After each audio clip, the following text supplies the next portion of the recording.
নবী বলছেন, আল্লাহ আমার উম্মত যদি জাহান্নামে থাকে আমি কিন্তু জান্নাতে যাব না। আল্লাহ বলছেন আপনি না গেলে তো জান্নাত উদ্বোধনই হবে না। এবারে মামলা কি দাঁড়ালো?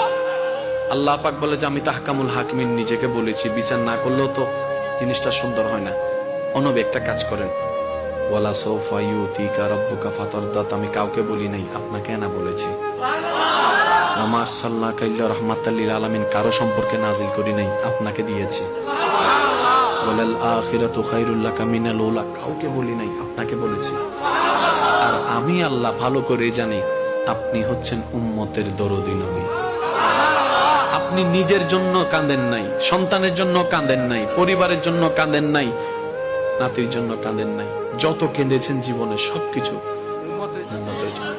এমনকি হাসরের ময়দানে যখন সর্বপ্রথম আমাদের নবীকে আল্লাহর হুকুমে তোলা হবে, আমাদের নবী উঠেই জিব্রাইল আলাইহিস সালামকে প্রথম প্রশ্ন করবে, ও আমার ভাই জিব্রাইল, আমার উম্মত গুলা কোথায়? আইনা উম্মতি, আইনা উম্মতি, আমার উম্মত কোথায়? আমার উম্মত কোথায়? আমার উম্মত কোথায়? আমি ওঠার আগেই নাকি আমার উম্মতকে জাহান্নামে দিয়ে দিয়েছো নাকি? কোনো আমার উম্মত কোনো জাহান্নামে চলে গেছে নাকি? জিব্রাইল বলবে, ইয়া রাসূলুল্লাহ, প্রথমেই আপনাকে তোলা হয়েছে, এখন আর কাউকে তোলা হয় নাই, প্রথমেই আপনি উঠেছেন। আমার নবী বলবে, আমার উম্মত গুলা কোথায়? জিব্রাইল বলবে, ইয়া রাসূলুল্লাহ, এখনো তারা উঠে নাই, উঠবে একটু পরে।